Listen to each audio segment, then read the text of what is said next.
how's it going, everybody? What's up? Welcome back to another Escape from Tarkov update video. Today we're going to go over some of the changes that have been happening in the last week or so that I have not been really paying too much attention to because I haven't really been playing Tarkov. So we've let some updates build up. So we're going to look at all of these and we are going to have a little chat about them and whether we think they're good or whether they are bad. So as per usual, lads, we're going to be taking a look at Logical Solutions Twitter. It'll be linked down below if you guys want to stay up to date on Tarkov updates and stuff like that. Make sure to go follow his Twitter because that is where I get most of my information from. So, jumping into the first thing here. Escape from Tarkov balancing changes.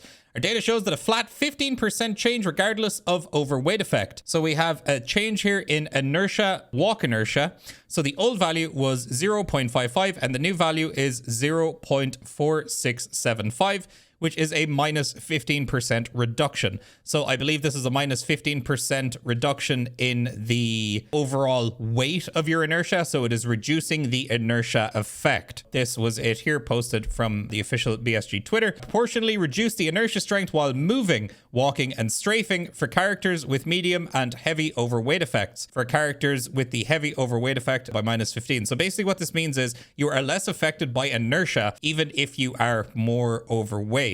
So for characters with a medium overweight effect, it is reduced by 7.5%. For characters without or with light overweight effect, the inertia strength is unchanged. This change is due to the community feedback on the results of Friday's balancing changes, and we will allow for a better experience of the changes in the raid dynamics. So this is interesting, and I kind of disagree with this because I feel like all this is going to do is it's going to let people that are overweight basically get the ability to peak a little bit quicker. To achieve this effect before, you would have had to drop your backpack so that you would be less affected by inertia when you were trying to peek somebody or do some like fast-paced PvP movement or something like that. Now it seems like you're going to be less punished by that, even though you are overweight, because you're going to be affected less by inertia now by about 15% while you're overweight. So interesting change from BSG.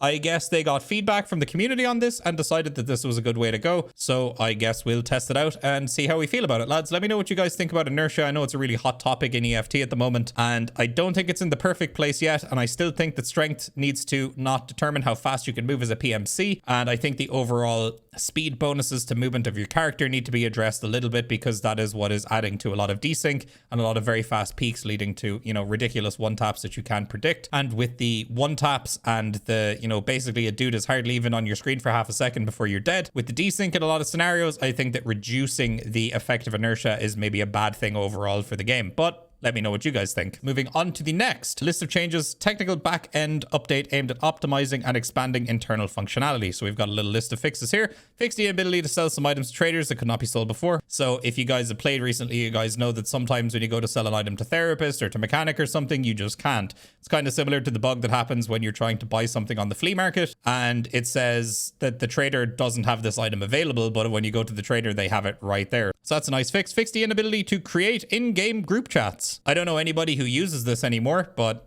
I guess that's been fixed. Fix not leveling health skill upon successful training in the gym in the hideout. So now apparently you're going to get health skill increase by using the hideout. So not only is it for strength and endurance, but now you can also level your health. Moving on to the next thing. This is a very interesting one. I briefly saw this morning. So Logical tweeted out that there was a hidden change made. It appears that BSG has changed the required player level field to have both a minimum level and maximum level to play a map. They have also added a minimum player level to use labs access key cards. This will not change anything at this time, but this easily allows BSG to put level requirements for our PMCs on any map at any time. So this is something I spoke about in a video probably a year or two ago at this point, where I said that in the early game, I don't think you should be able to go to certain maps. Like back before when Reserve came out, you could go and kill raiders, you could get a slick, you could get an alta, and you could get a bunch of endgame stuff. And that was quite easy for a lot of any, you know, moderately experienced players in the game to do. So what I'm thinking with this update now is that potentially some maps might be level locked. You might not be able to go to certain maps until you reach a certain level,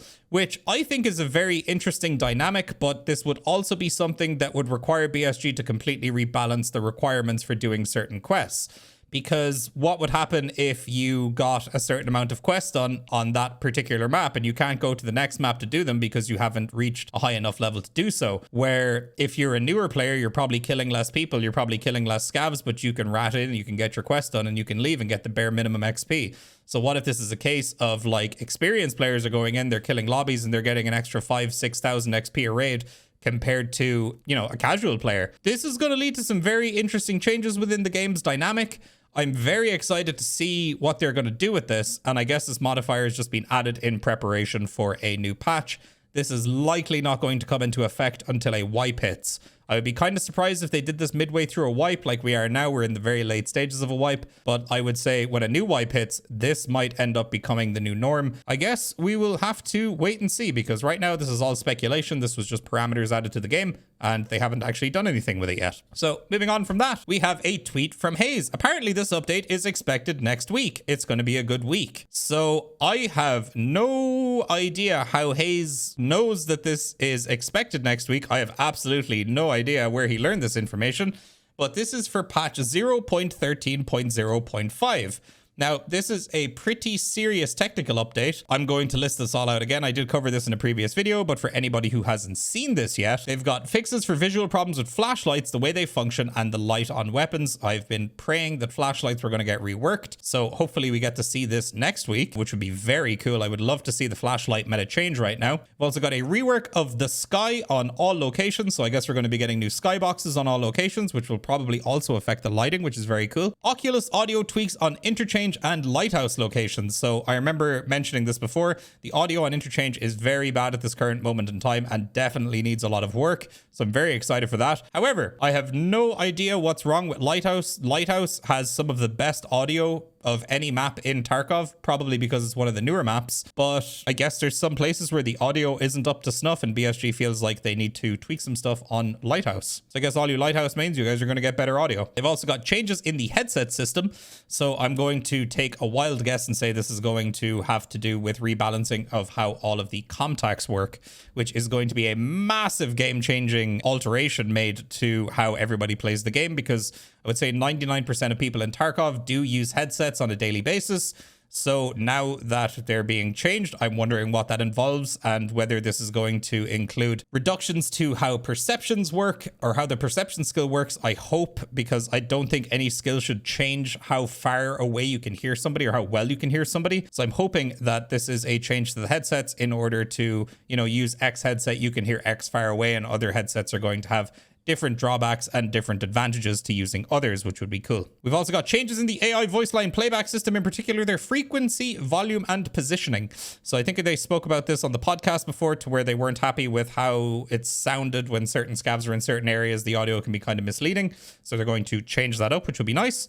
Fixes for incorrect sound and volume of gunshots and explosions at short distances. So I'm guessing closer gunshots are going to sound louder. Whether this is going to have too much of a play on what is going to happen with suppressed guns, we will just have to wait and see. I am kind of down for that, because the audio, especially when you're close range, can be a little bit hard to judge where people are. So hopefully this will make that a little bit more precise. And then the final thing here, fixes for incorrect movement of bots in the prone position. So I think this is just like bots doing stupid shit when they go prone and it looks ridiculous. So that is probably all that is. So guys, that is all I have for you guys today. So hopefully you enjoyed. If you guys did, make sure to leave a like, comment, subscribe, all that lovely stuff. Let me know how you guys feel about these updates, what updates you were maybe hoping were going to show up in this patch, and what updates you were looking forward to in the future. So guys, thank you very much for watching. I'll catch you guys in the next video. Peace out, my dudes.